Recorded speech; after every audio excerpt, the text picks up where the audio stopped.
எத்திசையும் புகழ் மணக்க இருந்த பெரும் தமிழினங்கே உன் சீரிழமை திறமியந்து செயல் மறந்து வாழ்த்துதுவோமே என்ற அன்னை தமிழையும் ஆன்றோர் உள்ளிட்ட அவையோர் அனைவரையும் வணங்கி என் முதற்கண் வணக்கத்தை தெரிவித்துக் கொள்கிறேன். தமிழன்னை மடியில் தவழ்ந்த ஒரு குழந்தை, உலகத்துக்கு தத்து கொடுக்கப்பட்ட குழந்தை, தமிழன்னைக்கு திருக்குறள் என்ற பாமாலையை சூட்டி மகிழ்ந்த குழந்தை யார் தெரியுமா? அவர்தான் திருவள்ளுவர். அந்த திருவள்ளுவர் மண்ணுலகிற்கு என்ன செய்தார்?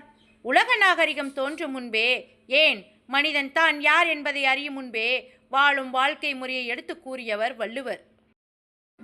எழுதிய காலம் முதல் இன்று வரை திருக்குறள் என்னும் காலப்பெட்டகம் என்றும் வாழும் வள்ளுவம்.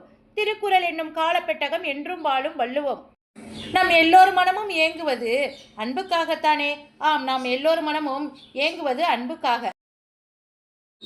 100 ஆண்டுகளுக்கு முன் புதுச்சேரியில் புயல் வந்தபோது இறந்த பறவைகளை தன் முண்டாசில் வைத்து அடக்கம் செய்தான் மகாகவி.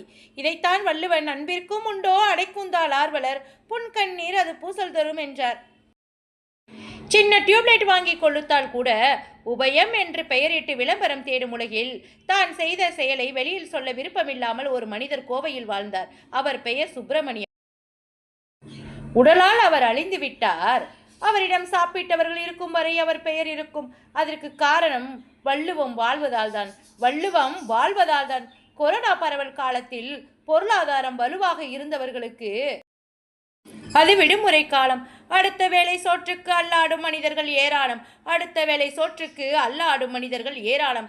5 அறிவு படைத்த நாய்க்காகங்களின் பசியை போக்கிய நல்ல உள்ளங்கள் வாழ்ந்தது வள்ளுவன் வகுத்த ஈகை என்னும் பாதையில்தான். இன்று பல சரித்திர ஏடுகளை புரட்டி பார்த்தால் பல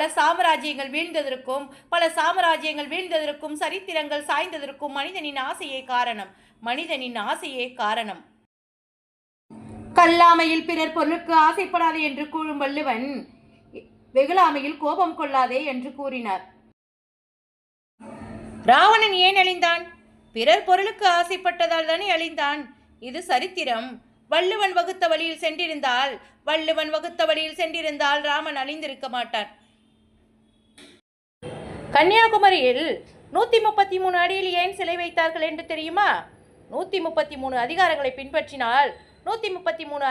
பின்பற்றினால் நாம் வாழ்வில் உயரலாம் என்பதை உணர்த்தவே. என்றும் வாழும் வள்ளுவம் என்பதை விட வாழ வைக்கும் வள்ளுவம் என்பது சரியாக இருக்கும். ரஷ்யாவில் அணுத்துளைக்காத பெட்டியில் திருக்குறளை பாதுகாக்கிறார்கள் என்பதில்தான் தமிழரான வள்ளுவருக்கு எத்தனை பெருமை. எத்தனை கவிஞர்கள் வந்தாலும் வள்ளுவன் போட்ட சாலையில் தானே பயணம் செய்கிறார்கள். மனிதன் எப்படி மனிதனானான் என்று தெரியுமா? 6 அறிவு பெற்றதால் மனிதனானான். கோபத்தின் ஆசையின் பிடியில் சிக்கும் பொழுது மனிதன் மிருகமாகிறான். வள்ளுவன் வாய்மொழிக்கு பாரதியின் அடைமொழி ரௌத்திரம் பழகு. தன் பெண்டு தன் பிள்ளை தன் சொத்து என்று வாழக்கூடாது என்பதற்காகத்தான் வள்ளுவன் ஈகையை பற்றி கூறியுள்ளார். தன் இல்லம் தேடி வருபவர்களுக்கு உணவு கொடுப்பது விருந்தோம்பல். சீதை ராமனை பிரிந்ததால் நான் இல்லாமல் ராமன் எப்படி விருந்தினர்களை எதிர்கொள்வான் என்று வருந்தினாள். கண்ணகியோ கோவலன் இல்லாமல் என் இல்லம் நாடி வருபவர்களுக்கு என்னால் விருந்தளிக்க முடியவில்லை என்று துடித்தாள். இது சரித்திரம். ஆம், இது சரித்திரம். மோப்பக்குளையும் அனிச்ச முகம் திரிந்து நோக்கக்குளையும் விருந்து என்ற குறள் விருந்தோம்பலை அழகாக கூறுகிறது. மோப்பக்குளையும் என்ற வார்த்தை இந்த ஒரே ஒரு குறளில் மட்டுமே வந்துள்ளது என்பது விருந்தோம்பலின் பெருமை. வள்ளுவருக்கு அன்றே தெரிந்திருக்கிறது பணம்தான் மனிதனை ஆட்டி படைக்கப் போகிறது என்று. அதனால்தான் செல்வத்தின் பயனை பற்றி மிக அழகாக கூறியுள்ளார். இன்னும் 1000 ஆண்டுகளானாலும் தனி மனிதனுக்கு பிரச்சனை என்றால் வள்ளுவத்தை புரட்டு, தீர்வு கிடைக்கும். ஆம், தீர்வு கிடைக்கும். அச்சகங்களை நாம் பார்க்காத போது எழுத்தாணி கொண்டு பனையோடையின் உதவியால் அறத்தை சொன்னவர் வள்ளுவர். மனிதன் தடுமாறும் போது தாங்கி பிடித்து, தடமாறும் போது தட்டி கேட்டு மனித சமூகத்தை சரியான பாதையில் செல்ல துணை நிற்பது வள்ளுவரின் வாய்மொழியும் நடுநிலைமையும் தான். மேடையிலும் பாடப்புத்தகத்திலும் பாரதியின் கவிதைகள் ஒலிக்க காரணம் என்ன? சமூகத்தின் அவலங்களை தன் பேனாவை ஆயுதமாக்கி அத்தனை உயிரினத்திற்கும் அறத்தை வள்ளுவன் வழியில் வகுத்தான் பாரதி. பெற்றோர் வைத்த பெயர் பிணமென்று மாறுது, பாடுபட்ட சேர்த்து சொத்து வாரிசிடம் போகுது.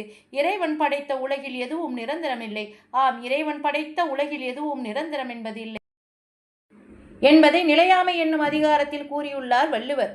பூத உடலுக்கு அழிவு வந்தாலும் புகழ் உடலுக்கு அழிவில்லை என்பதால் வள்ளுவம் இன்று மட்டுமல்ல என்றும் வாழும் வள்ளுவம் என்று கூறி முடிக்கின்றேன்.